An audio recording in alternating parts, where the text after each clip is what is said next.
In the blood-soaked chronicles of Rome, few figures loom as monstrously as Nero, Claudius, Caesar Augustus, Germanicus. His reign was an orgy of blood, paranoia, and spectacle.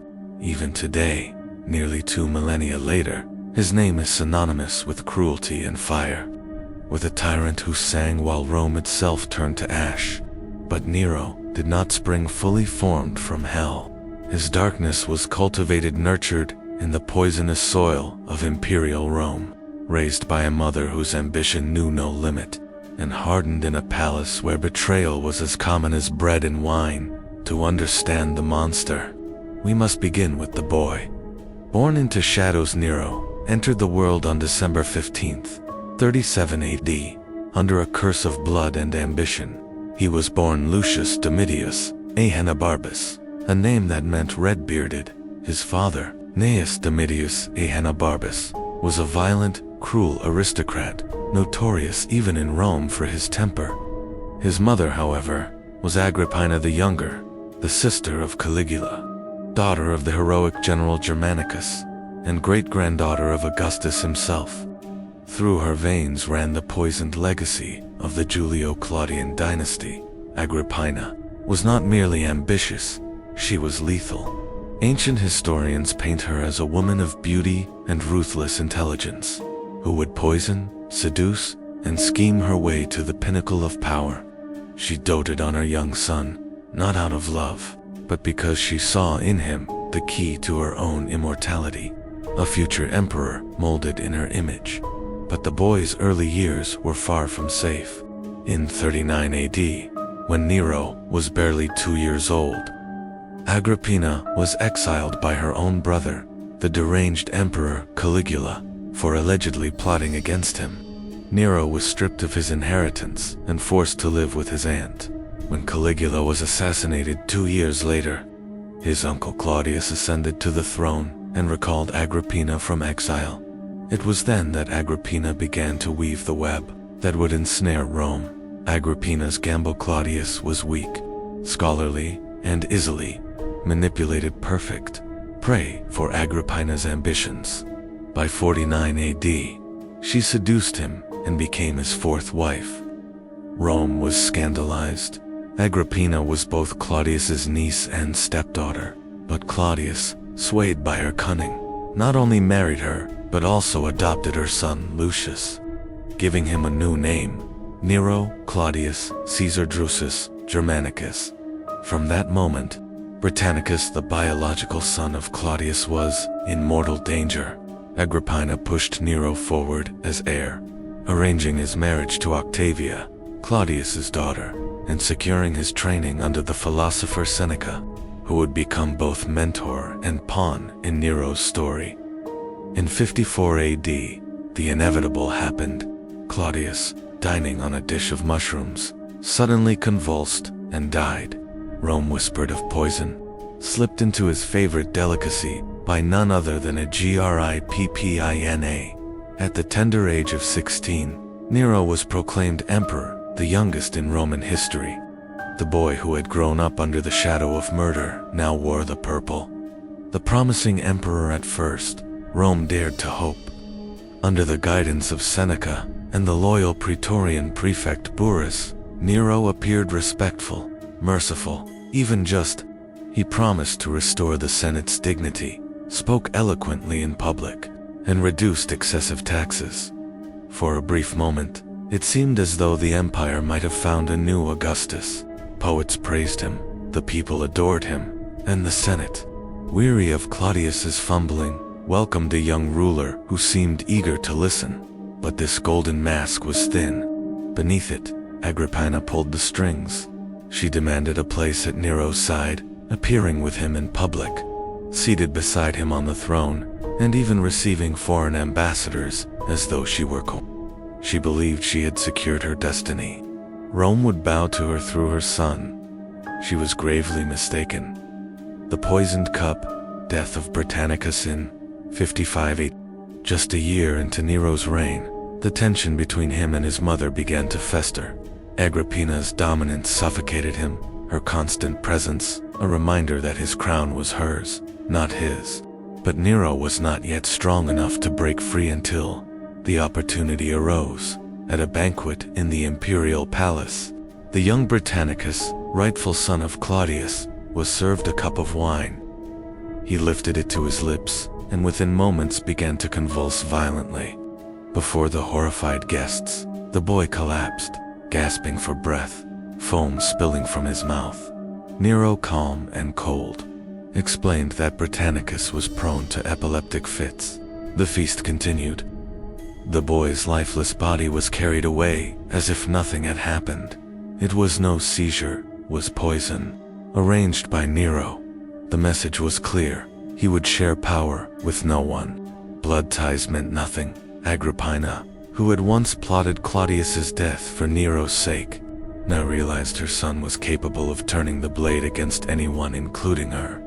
The battle with Agrippina what followed was one of the most infamous mother-son rivalries in history. Agrippina, furious at Nero's independence, tried to control him through intimidation.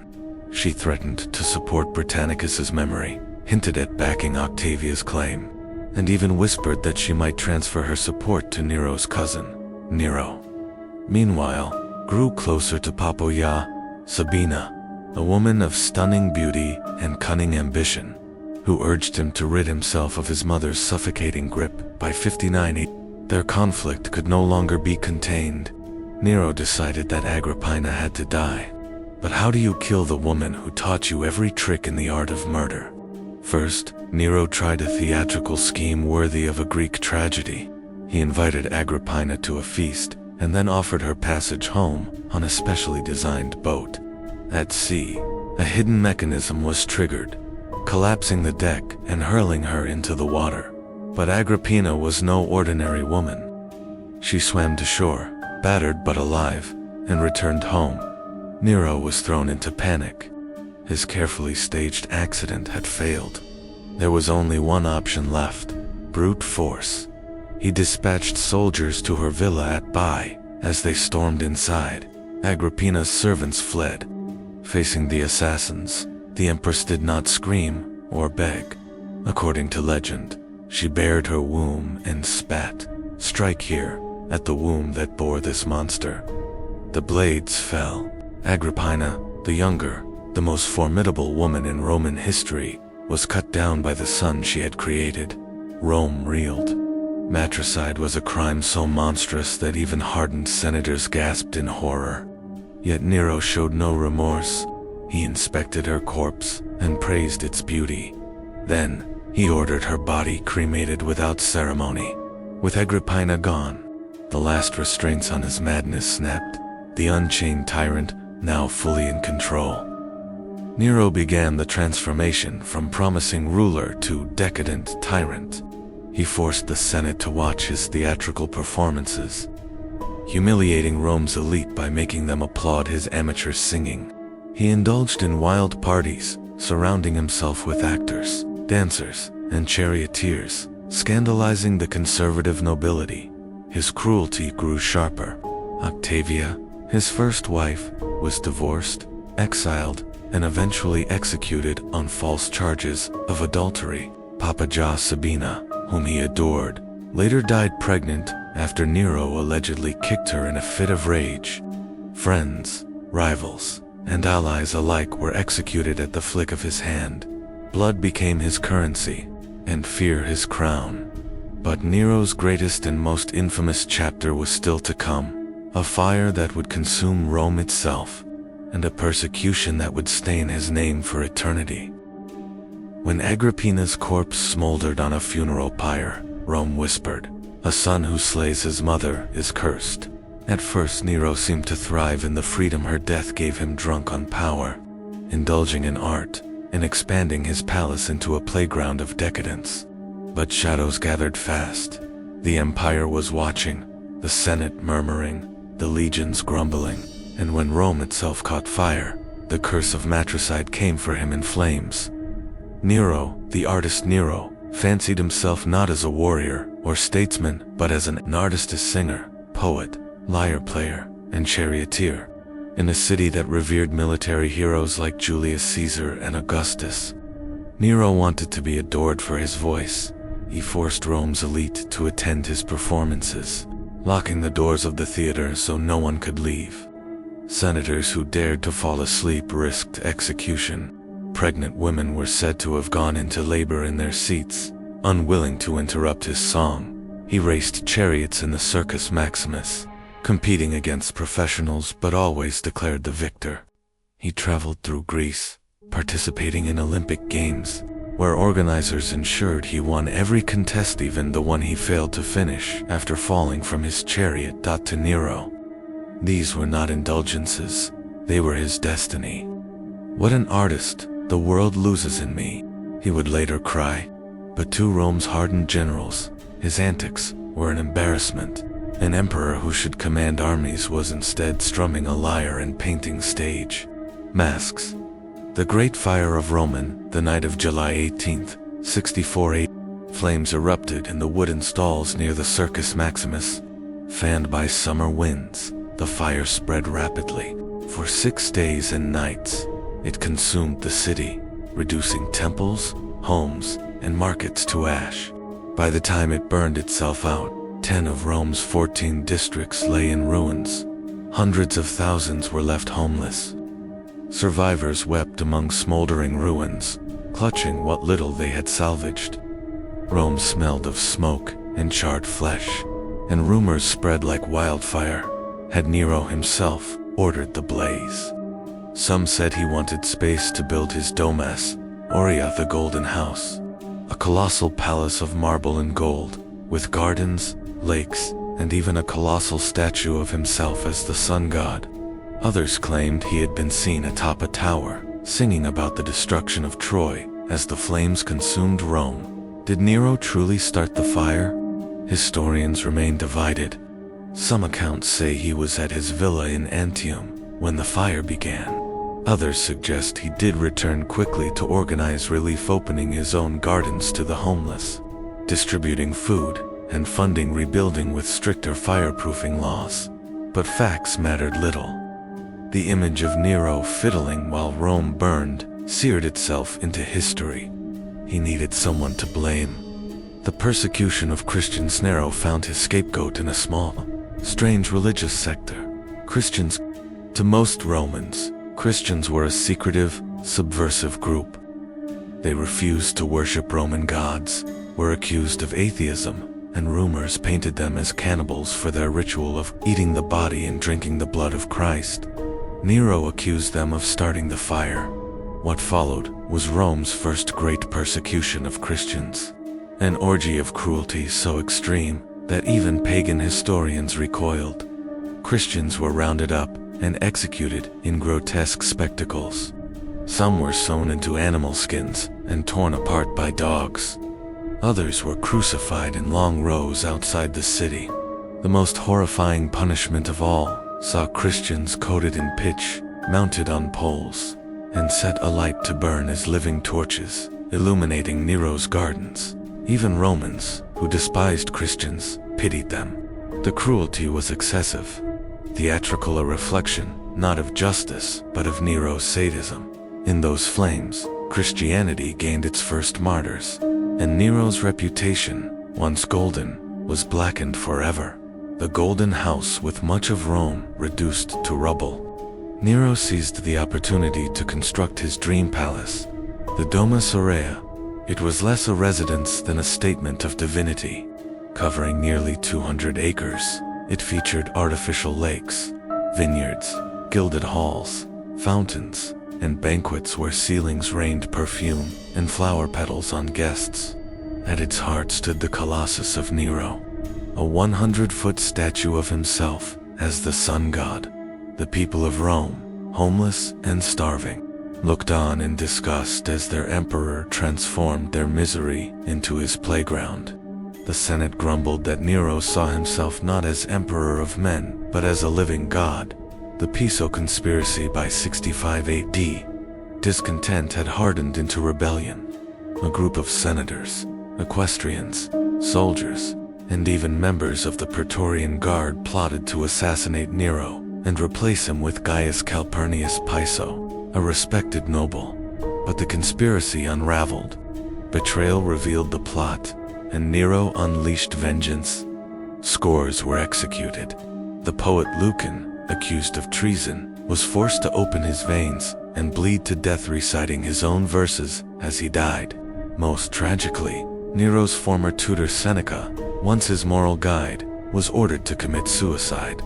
Seneca calmly slit his wrists, bathed in warm water to hasten the bleeding, and died with stoic dignity.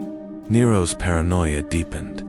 He trusted no one. Executions multiplied.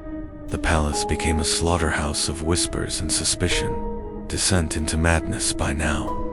Nero was obsessed only with his art and his survival. He staged grand tours of Greece, performing before adoring crowds forced to cheer. He returned to Rome with thousands of crowns and declared himself the greatest artist in history. Meanwhile, the empire rotted. Rebellions flared in Britain under Boudicca, in Judea under the Zealots, and in Gaul. Grain shortages left the people hungry, while heavy taxation fueled resentment. When Popoja Sabina, the great love of his life, died allegedly from a kick to her pregnant belly, in one of Nero's rage, Nero descended into despair. He later married a young boy named Sporus, castrated him, dressed him as Popoja, and paraded him as his wife. To many, this was the ultimate sign of a mind unhinged. The fall by 68 AD, Rome had had enough. In Gaul, the governor, Gaius Julius Vindex, raised the standard of revolt. Soon Galba, governor of Hispania, declared himself emperor.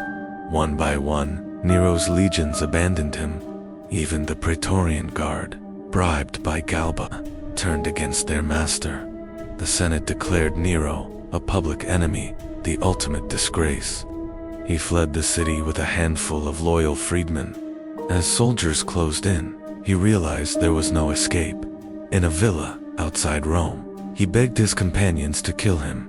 None would. At last, he seized a dagger and, with the help of his secretary Epaphroditus, drove it into his throat. His final words echoed the delusion of his reign: Qualis, artifex, perio. When an artist dies in me. It was June 9th, 68 AD. Nero was 30 years old. Legacy of a tyrant. Nero's death ended the Julio-Claudian dynasty. Rome spiraled into civil war, the year of the 4 emperors.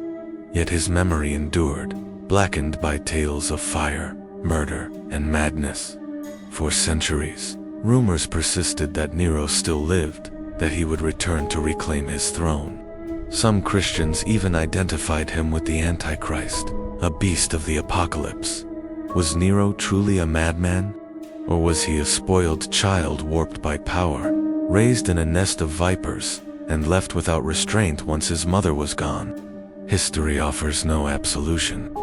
He remains the embodiment of absolute power, corrupted absolutely. When we think of tyranny, we think of Nero, the boy who murdered his mother, the emperor who sang as Rome burned, the artist who built his kingdom from blood and ash. Conclusion: Nero's story is not just a Roman tragedy, is a warning. Born with promise, he became a monster. He sought glory not through justice or conquest, but through art, cruelty, and fear. His empire smoldered beneath him, his people despised him, his armies abandoned him, and in the end, the man who wanted to be remembered as the